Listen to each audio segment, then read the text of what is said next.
सांपों को लेके जितने अंधकार हमारी कंट्री में हैं, भारत में हैं, उतने शायद ही किसी देश में हो। हर देश की अपनी किस्से, अपने कहानियाँ होते हैं, लेकिन भारत में कुछ अलग ही कहानी होती है। जैसा कई बार हमने आपको बताया कि यहाँ हर सिर उठाने वाला सांप नाग होता है और हर धारीदार सांप करैत होता है। लेकिन इन सारी कहानियों को, इन अंधविश्वासों को दूर किया जाता है शिक्षा से। कल हमें दोस्तों एक कॉल आता है और ये बताया जाता है कि हमारे घर में सुपली सांप है जो नॉन वेनमस, उन्होंने कहा स्वयं से, लेकिन उसके बाद भी वो नहीं चाह रहे थे कि वो उसे टच करें या कुछ भी करें। सुपली हमारे यहाँ कहा जाता है दोस्तों एक ट्रिंकेट को, जो कि एक non venomous semi terrestrial constrictor snake है। सेमी टेरेस्ट्रियल दोस्तों इसे इसलिए कहा जाता है क्योंकि ये जितनी खूबसूरती से पेड़ों पर मूव करता है उतना ही तेज़ ये ज़मीन पर भी होता है। ये कॉन्स्ट्रिक्टर है, नॉन वेनमस है और अपने शिकार को दबोच कर, दम घोट कर मारता है।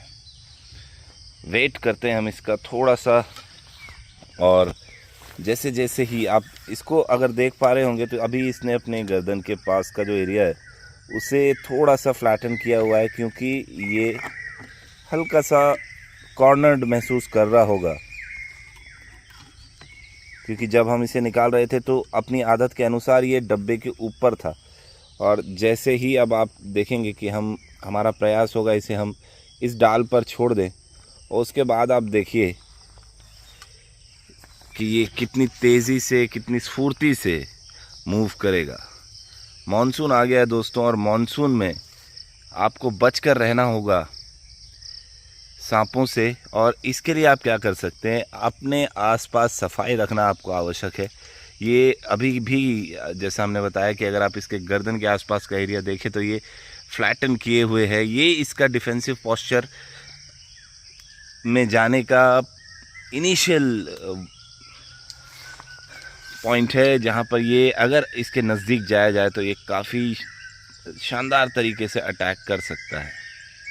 ये इस वक्त घूम रहा है, ढूंढ रहा है, टोह ले रहा है आसपास के इलाके की, और बहुत ही शानदार और बहुत ही स्विफ्ट तरीके से ये एक पेड़ से दूसरे पेड़ पर, एक डाल से दूसरी डाल पर चला जाएगा।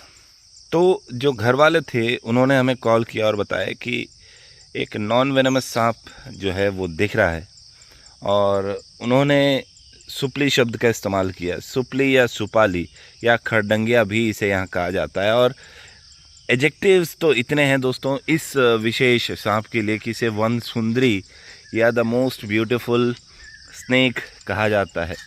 और इसका वैज्ञानिक नाम भी ट्रॉय की महारानी के ऊपर रखा गया है। आप कमेंट करके इसके वैज्ञानिक नाम को ज़रूर बताएं। ये ऐसा होगा कि जैसे चलिए एक क्विज़ हो गया या कुछ और हो गया। तो जैसा कहा कि ये बहुत ही शानदार मूवर्स होते हैं, बहुत ही बेहतरीन तरीके से ना सिर्फ पेड़ों पर मूव करते हैं बल्कि ज़मीन पर भी बहुत ही शानदार तरीके से चलते हैं। इनकी आइडेंटिटी को कंफर्म करने का बहुत ही आसान तरीका है दोस्तों। इनका हेड ज़रा छोटा होता है कंपैरेटिवली इनके शरीर के, और ये डरने पर इस तरह से अपने शरीर को देखिए आप कैसे फ्लैट कर रहा है, ज़रा सी लाइट की कमी है।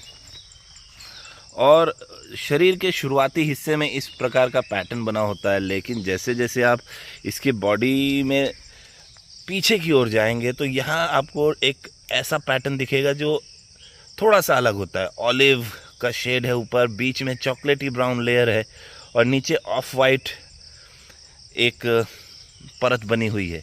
तो पीछे का हिस्सा और आगे के हिस्से में काफ़ी डिफरेंस होता है।